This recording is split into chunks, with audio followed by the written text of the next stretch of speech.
Hi everyone, and welcome to Bobby B's East Coast RC. This is Bobby B speaking, and I'd like to thank you for joining me today. I'm going to be running my HPI E10 drift car, which I just recently got. I haven't had a chance to run it because we had a lot of snow and stuff, and finally we have some clear space on the asphalt. I did make a couple minute changes, but nothing too drastic. I put different wheels on, and I painted the brake calipers. I also gave my stock nickel metal pack away, my battery pack, to a friend of mine, and I had to put one of mine in. I don't want to run it on LiPo yet because I want to see what it will do on a 6L nickel metal, but this is a 5000 milliamp and the stock one was only a 2000, but it shouldn't make too big of a difference. So yeah, I'm going to take it out here and we'll give it a try.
Hey RC fans, I'm back inside now after just running my HPI E10 drift car, and I just want to talk about a couple things. For one, just to get out of the way, this car is loads of fun, tons of fun, and that's what I'm in this hobby for, fun, so I can't complain there. The power, it's a 27 turn motor, it's a stock motor it came with. It's acceptable for just buying the car and learning how to drift. I think it's right where it should be. I think if you start with a brushless drift car, you're probably going to have a little bit of problems getting a drift down as far as staying in lines or trying to go around obstacles. But when you only have a 27 turn motor, it's pretty easy to get the hang of. Now, when I was just testing it, I did not put cones, I didn't put pylons, I didn't draw chalk circles, anything like that, which I plan on doing. The only thing I was trying to do is drift under my friend's car's front bumper. Kind of try to get as close to the car as I could, figuring, you know, worst comes to worst, I might hit the tire or something. And I finally did at the end of the video. Another thing, the video footage you see is me filming and me drifting with one hand. Yes, I was drifting with one hand. I know it's weird, but I did try the car with two hands. It's not like the first time I drove it, I said, let's see how fun it is with one hand. I drove it, I drove it a little bit, and then I decided to make a video, and I filmed myself driving it out in the back parking lot. But this car is tons of fun. To be honest though, the 27 turn motor is good, but now that I've driven it, I want to change it. And I'm not going brushless yet. I don't want to go brushless yet. I don't have to go brushless yet. I have a slew of motors. And the next step from a 27 would be a 20. So what I did is I took my AX10 motor out, and I put, because I had a motor, I had a RC 4-wheel drive 35 turn that I put in there, and I took this out. So I'm going to put this 20 turn motor in there and see how that does. From there, I plan on going to a 15 turn 540 cam motor, and we'll just keep moving up the line. And I do have a 4000 kV brushless setup, a 540 motor, but that's that's down the road. But I'm sure I'll probably try it. You can only go so long before you put a little more junk in the trunk. So yeah, so that's probably coming. Another thing you might have noticed is the back seems elevated, almost like a funny car, and it didn't come like that. I raised the post, and the reason I raised the post is because I have been doing bodies like crazy, because I couldn't drive this thing and I had bodies, so I just kept pumping them out. So I'm going to show you one I'm working on right now. It's a Scion FRS, and it's the one that I have the post set up for. I'm a huge fan of Metal Melissa and the LeDukes and Brian Deegan, so I went with the Metal Melissa theme. But yeah, let me try to mount this baby up here so you can see it on the post. Jeez, there we go. Okay, this body isn't done. I'm waiting for a carbon fiber decal so I can do the hood. That's why there's no decals on it.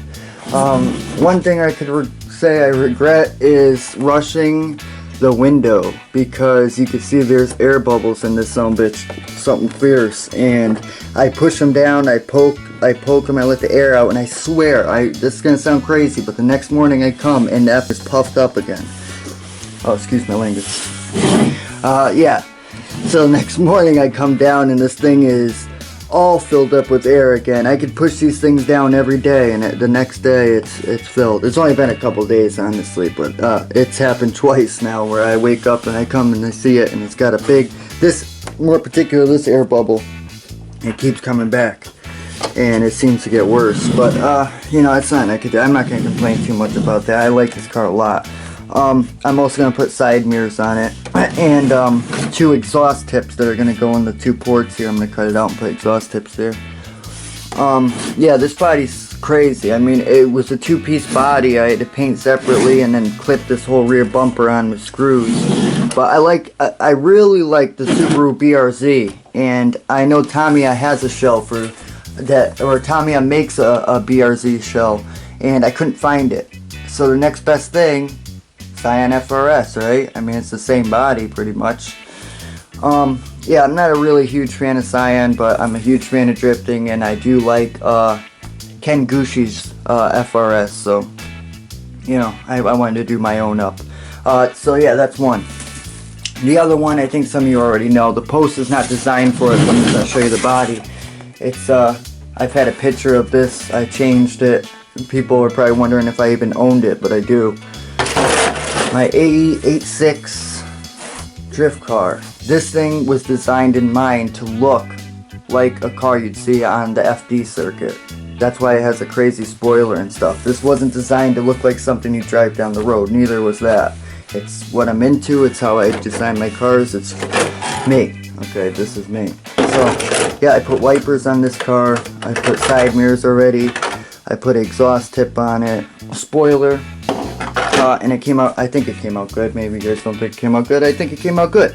I also painted the brake calipers green, and I took them off. So I have green, beige, and red brake calipers, just depending on what I'm doing. I like to tweak things, I don't.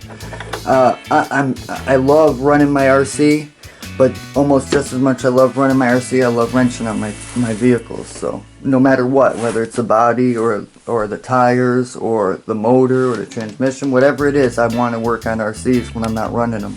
This is my hobby. I'm passionate about it. It's what I love. Yeah, so coming real soon. I'm sure you guys will see these. Like I said, I got Exceed RC coming, RC drift car coming, and we'll have two. I'm going to let my buddies try them out so we could try to get some side-by-side action going. Try to get them into this aspect of the hobby so we could get a little drift action going together. But yeah, so for now, the E10 is a fantastic car. If you're thinking about getting it and you haven't started drifting yet, I strongly recommend it. It's a great entry-level car. If you already have a Sprint 2 drift car, then you might want to pass on this. I think you probably already know that. This is a shaft-driven car. Some people say you want to go with a belt drive. If you have a belt drive, stick with it. It probably is the better way to go, but I don't have one. This is my first drift car, and I love the thing. So, yeah, I think that's it, guys. Until next time, RC fans, have fun and stay safe.